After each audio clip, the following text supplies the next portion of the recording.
hope.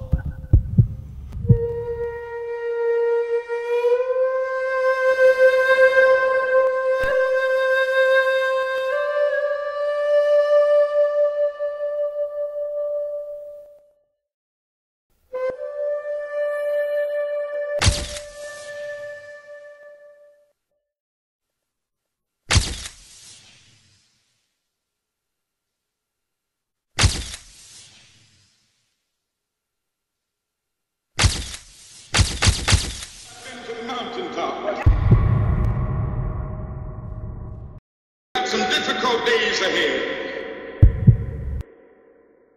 I say we aren't going to let any dogs or water hoses turn us around. But it really doesn't matter with me now, because I've been to the mountaintop.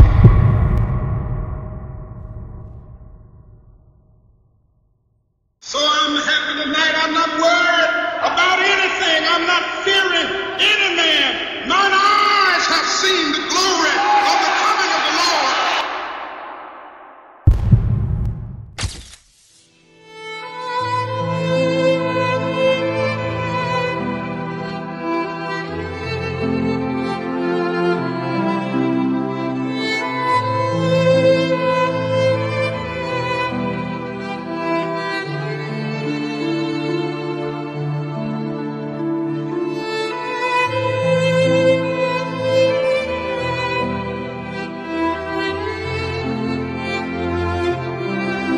On April 3, 1968, Dr. King presents his speech, "I've Been Over the Mountaintop," to a rally of sanitation workers from Memphis, Tennessee.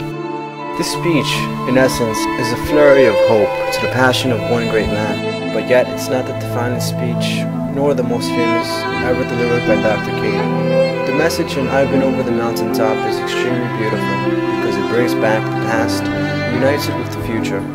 Even though it was not delivered to an audience of the magnitudes of the millions, it is indeed one of the greatest of all time.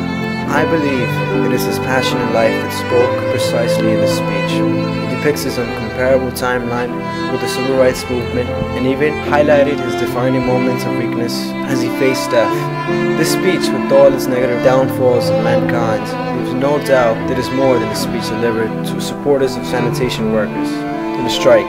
This is a speech delivered symbolically to the world from a Dr. King that was ready to give his life in almost martyrdom for what he believed was a better tomorrow for everyone.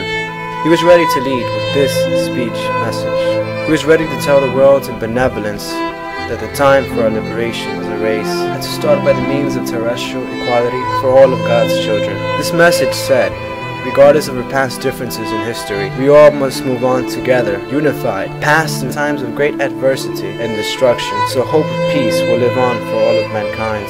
This speech is a masterful beauty, of which the essence of the life and death of a great humanitarian can be remembered upon. A hero for all humanity that had willingly died in order to lead us in his vision of a better tomorrow, our new promised land.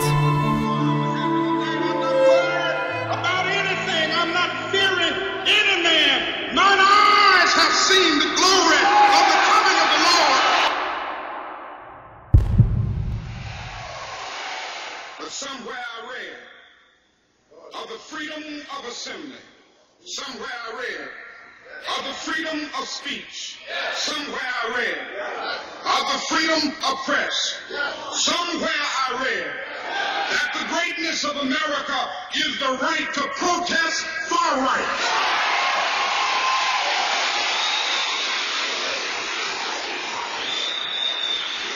So just as I say we aren't going to let any dogs or water hoses turn us around, we aren't going to let any injunction turn us around.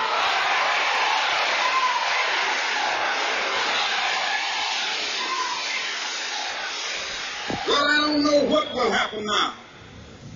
We've got some difficult days ahead. But it really doesn't matter with me now, because I've been to the mountaintop.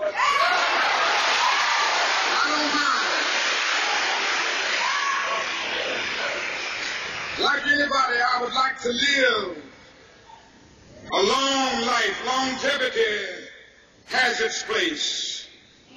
But I'm not concerned about that now. I just want to do God's will. And He's allowed me to go up to the mountain. And I've looked over and I've seen the promised land.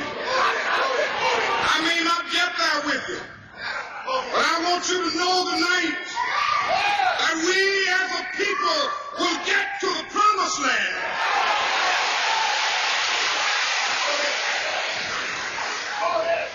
So I'm happy tonight. I'm not worried about anything. I'm not fearing any man. Mine eyes have seen the glory